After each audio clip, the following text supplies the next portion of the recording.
Great morning, everyone. How are you all doing? This is your girl, Shan. I hope all is well with each and every one of you. I'm going to go ahead and get into today's topic. Something I was thinking about yesterday because I spent the day with one of my good girlfriends, and we were talking about marriage. She's married, been married for some time, you know. Of course, I'm married and been married for a little bit of time as well. And with marriage, we were talking about how we just enjoy being married. And so in recalling our conversation that we had on yesterday, it made me think about the world today and the mind control that we follow, especially when it comes to marriage and family and things like that. And when you get older, you realize things are more important in your life. And so that's why I put the title that I had today about marriage. Why are we allowing the world to taint our view of marriage? Why are we following the ways of the world? Aren't we supposed to be following God? Now, if you married, I'm going to encourage you, be happy to be married, okay? Yes, you have your ups and downs and things like that, but me personally, I am so tired of us as people we're always glorifying the negative and downplaying the positives, especially when it comes to marriage and family. We glorify the negatives that goes on in our marriage and we downplay the positives. I will encourage you even more for this. Say you and your husband or husband and wife, you know, y'all have a pretty good marriage. But sometimes it's your friends that you're surrounded about who don't think positively when it comes to marriage. They don't have a positive mindset. Check this out. I was thinking about this, kind of laughing this morning as I was thinking about this morning's videos and the things that God had placed in my heart to say. Have you ever been, more so ladies, no, because men do it too. But have you ever been around somebody and say you just happy about your marriage? It's not that you so much bragging and trying to make anybody feel bad, but you're happy. And you have somebody, not me. Well, girl, I'm glad you enjoy it. I ain't gonna never get married. No, marriage ain't for me. Or they may say, girl, I did that one time. I ain't making that mistake again. Have you ever been around somebody who's been like that? And I'm not gonna lie. Unless your mind is just extremely strong, when you are around people like that, then that make you start to kind of think of marriage in a different way and think of marriage in a different light. Why? You know, and instead of us speaking up saying, well, boo, well, I'm sorry you feel that way. I'm sorry you not get married again, but baby, marriage is an awesome thing. Instead of us speaking up, what we tend to do is cower down. If we be honest and be like, now I'm not going to get into no argument with nobody because whatever you want to do, you want to do. But what you're not going to do is make me feel bad because I have an awesome marriage. Make me feel bad because I've overcome the things in marriage that could have took my marriage completely out. So why are we being manipulated and letting the world taint the thought process of marriage? You know, me and my girlfriend was talking yesterday and we were talking about, you know, y'all know my husband's good old country brother. No shade or knock to anybody that's from the city or whatever, rural, whatever, but you know, good old country brother. And so I was thinking about how most men from the country, especially from the South, they want to be married to a woman that can cook. You know, most women, I can't knock the North because I ain't never been to the North. If you from the North, West Coast, East Coast, whatever, maybe you can drop some knowledge and help educate your girl. But I can only talk about the Midwest and the South, and especially when it comes to the country. Now, most women are accustomed to men that work. Okay, they're accustomed to a working man. Ain't nothing wrong with having a husband that's a working husband that's gonna make sure that the house is provided for. Ain't nothing wrong with it. But see, this is how we get twisted and turned up in our mind when it comes to our marriage. Because even though we may be accustomed to one thing, like my husband said he wouldn't have married me if I couldn't have cooked. Now I understand why he said that. No, not to any woman that can't cook, but they do have recipes on Pinterest. You can go on Google now, all kind of stuff like that. But 20 years ago, it had to be old school, okay? You didn't even have measurements. You had to work it out in order to make it taste good.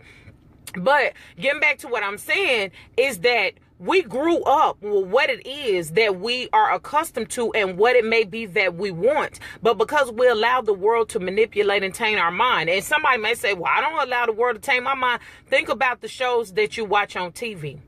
Most of these shows nowadays, which is starting to get on my rabid nerve, that's why I'm watching less and less TV. Most of these shows nowadays have to do with cheating, it have to do with a bunch of arguing, and it have to do with a bunch of sex. That's just what the makeup is of what it shows a relationship. That's if the marriage lasts. Because 9 times out of 10, like, people have asked this question. No, not to y'all Candy and them on Real Housewives of Atlanta. Y'all Real Housewives of Atlanta, but only one or two people is married. What's up with that? How can you be a housewife and be... No, I'll leave that alone. Anywho.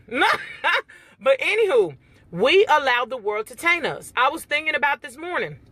I stopped watching the news. We cut off cable. I'm happy we cut off cable. My homegirl was just talking about how her cable bill is $250. Why? Look, that's a note. And she said she about to cut that joker straight off. But we cut it off because I used to be, ever since, and for those who have service members that served in Iraq and things like that, I used to be glued to the news. You see what I'm saying? Because I had to know what was going on. But let me help you understand something that I realized.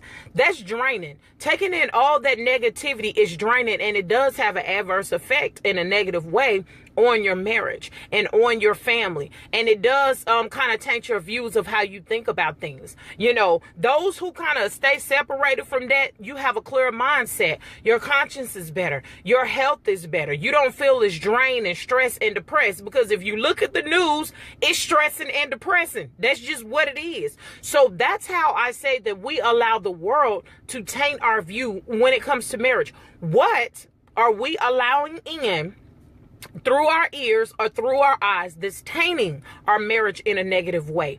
Who are we listening to around us that they're unhappy and is tainting marriages in a negative way? So that's just some things to think about. That's just some things to consider.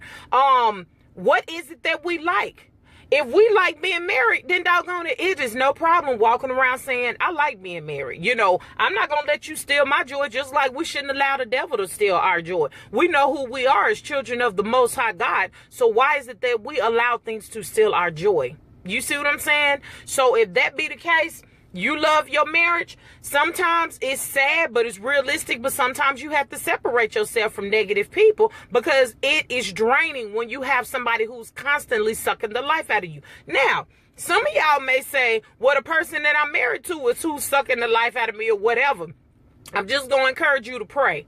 But then I need you to renew in your mindset, because when me and my husband was going through our downtimes in our marriage, yes, sometimes I used to take it there because I was an extreme hothead. But I said, you know what? Life is more important. As I start seeing more people losing their husbands, losing their wives, just man, they was just here yesterday and now they're gone. Life is too short to be sitting up here arguing, tripping, arguing. It is too short. So what we need to do is enjoy the life that God has given us. If God has graced us to be married, then we need to figure out how to work it out. We figure out how to get that extra money and that paycheck. So why can't we take the initiative to figure out how to do what we need to do to keep our marriage thriving and going? Me and my husband has given so many examples. We've told things of our own, of things that we go through.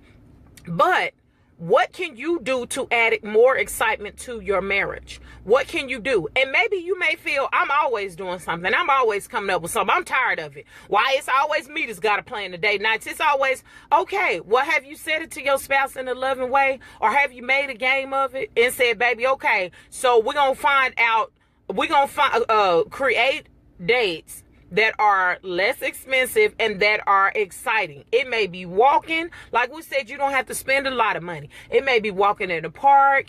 It may be going to play top golf, or whatever the case may be. What can you do?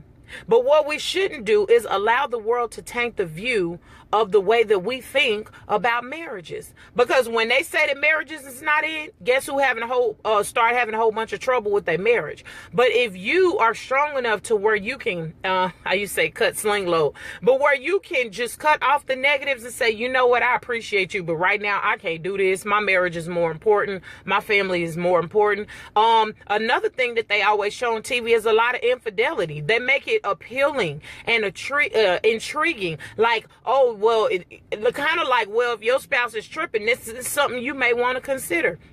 I was telling my homegirl yesterday, I said, for me, starting over is not an option. Like they say in the hood, I didn't put in work. I didn't put in too many years That's just me. No, we're going to work this thing out, and I'm going to try to do the best that I can do.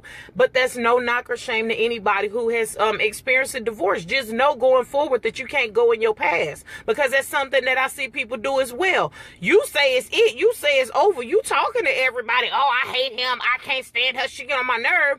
And then the next thing you know, you tiptoeing back in your past or whatever, trying to get some 10 o'clock wonder on the low after you didn't just made your ex-spouse look stupid. So in front of everybody. No. Forget about the things of the past, learn from the past, and keep it pushing. But what we should not do is allow the world, and I want us to think about this, be cognizant and mindful of the tricks of the devil, of how it is that he tries to trick us when it comes to looking down on our marriage and feeling bad about us being married and things like that. No, we don't have to do that. We need to know who we are in God.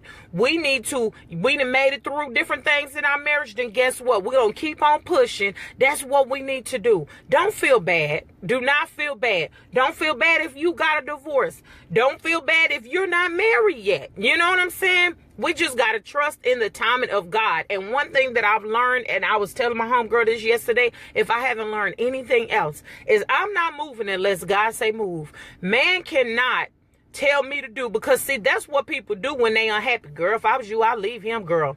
I know y'all got this many years and I know y'all got kids, but I would leave. Girl, it couldn't be me. Because I remember I used to say that about people. It couldn't be me, girl.